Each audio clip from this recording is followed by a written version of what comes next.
D'abord, permettez-moi de dire que Netanyahou n'est ni Dreyfus ni De Gaulle. C'est un criminel de guerre, et donc il est très différent de ces figures qu'il invoque. Deuxièmement, il a une vision des faits, des chiffres, du droit qui lui est propre, que personne ne partage, ni l'ONU, ni les États du monde, ni même les États-Unis. Quand il parle du ratio, il y a 36 000 morts palestiniens à Gaza. Si on ramène ça à la population française, ça fait 1 million de morts. Il y a 100 000 entre morts et blessés. Ils ont envoyé des bombes d'une tonne sur les gens de manière totalement indiscriminée, au point où Biden lui-même a dit que c'est des attaques indiscriminées contre les civils palestiniens. Alors on insiste sur ce point, on reste sur les propos de Benyamin Netanyahou. Bien sûr, il dit chaque mort civile est une tragédie pour Israël, mais une tragédie pour le Hamas. Il dit le Hamas utilise sciemment les civils comme des boucliers humains. Il dit affamer les civils, c'est faux. On a mis 1,5 million de tonnes de nourriture, de médicaments à disposition. Et je pourrais continuer. Que lui répondez-vous ? Alors pour lui, les Palestiniens, c'est des terroristes ou des boucliers humains. Tout Palestinien, vous pouvez le mettre dans une de ces deux catégories. Le terrorisme, il parle de nous, les diplomates, comme faisant de la diplomatie terroriste. Les ONG palestiniennes des droits de l'homme ont été catégorisées comme terroristes. Il dit que les prisonniers palestiniens, c'est des terroristes.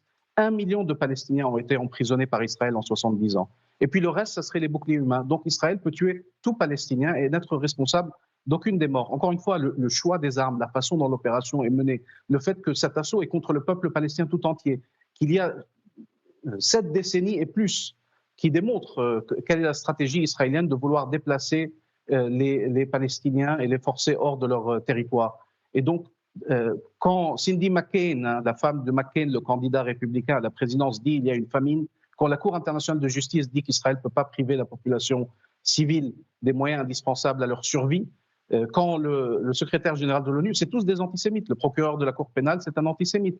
Et je veux revenir sur une phrase capitale qu'il a dit, qui est la civilisation judéo-chrétienne.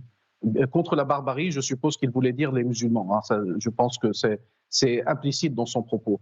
Le judaïsme et le christianisme n'ont rien à voir avec les horreurs que Netanyahou est en train de commettre. C'est une honte qu'il utilise l'Holocauste pour se protéger des crimes, d'être tenu responsable des crimes dont qu'il est en train de commettre aujourd'hui. L'Holocauste, c'est la raison pour laquelle nous avons mis des règles pour que jamais nous ne voyions des crimes de guerre, des crimes contre l'humanité et le génocide justifié. Et donc ça n'a rien à voir avec la religion des uns et des autres.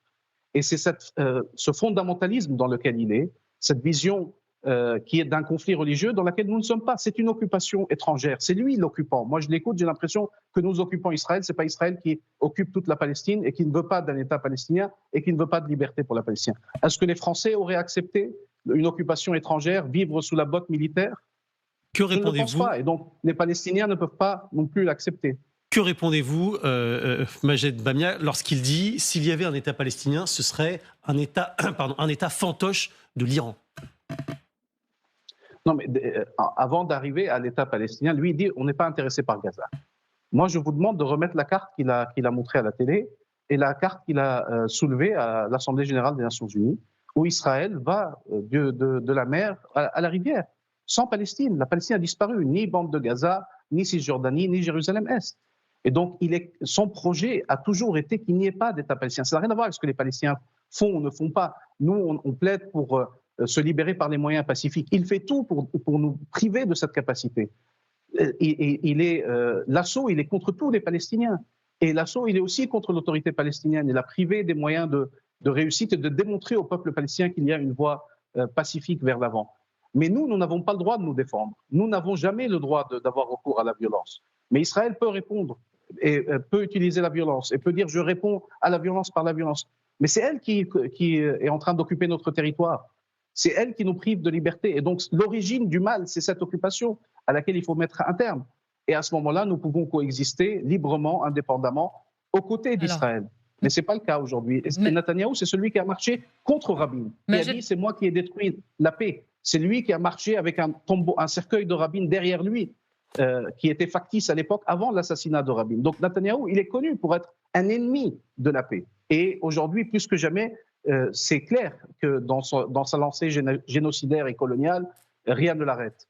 Majed Bamia, on continue sur la suite, sur l'après. Il répond, Benyamin Netanyahou, il faudra qu'Israël puisse rentrer n'importe quand dans la bande de Gaza. Est-ce pour vous une occupation de fait? Lui, il dit qu'il ne s'agit pas d'occupation. Mais tout démontre que c'est une occupation. Le fait qu'il se donne droit de vie ou de mort sur tout un peuple, le fait qu'encore une fois, il puisse tuer 36 000 Palestiniens, et il parle de la Cour pénale internationale, et bien sûr, il parle du procureur. Mais le procureur avait un panel avec lui.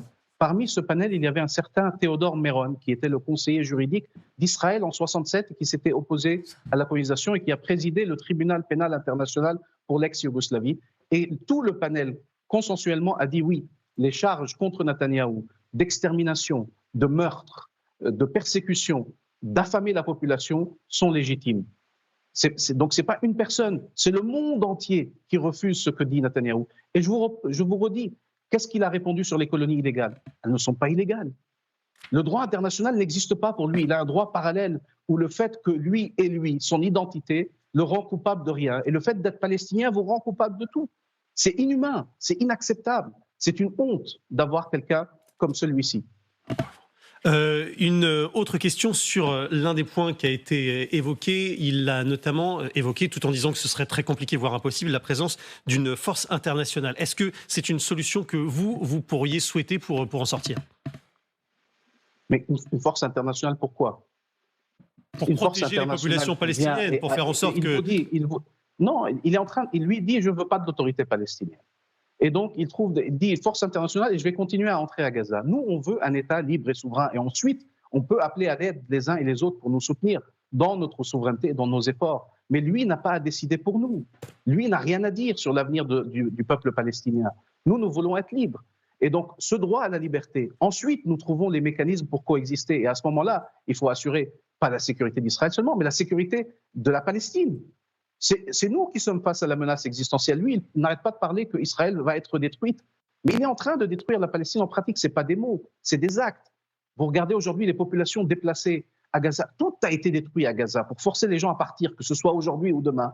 Et en Cisjordanie, vous avez des communautés déplacées. On a eu plus de 500 morts en Cisjordanie au cours des 8 derniers mois. On a 9000 prisonniers palestiniens dans les geôles israéliennes. Certains sont en train de mourir dans la détention. Certains sont torturés. On a trouvé des fosses communes où des gens ligotés avec les yeux bandés ont été tués. Et je reviens sur cette histoire des 3 otages qui sont allés vers l'armée israélienne et qui essayaient de dire qu'il fallait les sortir de là. Et ils leur ont tiré dessus. Vous savez pourquoi ils leur ont tiré dessus? Ils pensaient que c'était des Palestiniens. C'est tout. Ils pensaient que c'était des Palestiniens. Et les Palestiniens, vous pouvez les tuer, personne ne vous rendra responsable. Il vous dit, j'ai fait des enquêtes. Ça fait 75 ans qu'Israël fait des enquêtes. Personne n'a jamais été tenu sérieusement responsable. Personne. Regardez le nombre de crimes contre nous. La colonisation est un crime de guerre. Le meurtre des civils est un crime de guerre. On est dans une situation catastrophique. Personne n'a jamais été tenu pour responsable. Et eux tuent à droite, à gauche, et disent « Oh, c'est des gens qui étaient responsables, c'est tous des terroristes. Pas de procès, pas de vérification, rien. On tue. Comme on veut les Palestiniens, ça ne compte pas. Parce qu'ils ne considèrent pas que nous sommes des êtres humains. Ils n'acceptent pas que nous soyons des égaux. Et c'est pour ça qu'il faut reconnaître l'État palestinien. C'est pour rejeter cette façon de vouloir détruire le peuple et détruire le pays qu'est la Palestine. Sinon, il n'y a pas de paix possible. Cette question, ce point sur lequel on voulait s'arrêter également, pardonnez-moi de vous avoir interrompu, mais Benyamin Netanyahou, il affirme, et en français dans le texte, « Notre victoire, c'est votre victoire ». Et il dit que si les terroristes du Hamas gagnent, ils attaqueront ensuite l'Europe, les États-Unis. Qu'en pensez-vous ? C'est ridicule. Encore une fois, nous sommes dans un conflit national auquel il faut trouver des solutions. Et la solution à travers l'histoire, c'est que vous mettez fin à l'occupation et on signe un accord de paix quand vous êtes d'accord pour mettre fin à l'occupation. Et si vous n'êtes pas d'accord, le monde entier vous sanctionne, met la pression et la population se rebelle contre votre occupation. C'est le cours naturel de l'histoire. La France n'est pas une exception et elle a connu aussi dans son histoire l'exemple ailleurs, opposé. Donc, que les forces coloniales du passé et les forces de libération nationale, aujourd'hui, tous disent qu'il faut qu'Israël mette fin à son occupation, qu'il faut qu'elle arrête de soumettre les Palestiniens au fléau qu'est cette occupation et cette colonisation.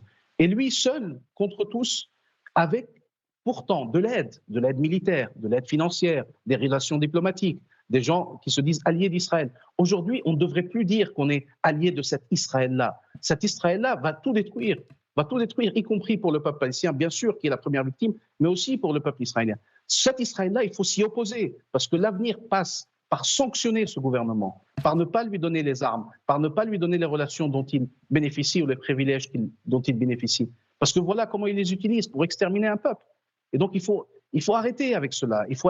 Quand on veut la paix, il faut être sérieux, il faut faire les actes. Pourquoi Israël est le seul pays au monde qui ne pourrait jamais être sanctionné? Pourquoi c'est toujours un tabou? Pourquoi lui, encore une fois, peut venir invoquer cette histoire? Ari Neher, qui a fondé Human Rights Watch, une des plus grandes organisations de droits de l'homme, on lui a demandé sur CNN, est-ce que c'est un génocide? Il a dit oui. Oui, c'est un génocide. Un survivant de l'Holocauste. Des voix morales à travers le monde disent que ça n'est pas acceptable ce qui est en train de se faire en leur nom. Et le fait d'employer, d'instrumentaliser ces horreurs du passé pour commettre les horreurs du présent, ça n'est pas acceptable. Il faut avoir du courage. Quand on veut faire de la politique, quand on veut faire du travail des médias, il faut avoir du courage et se soulever quand il y a une injustice et une indignité pareille.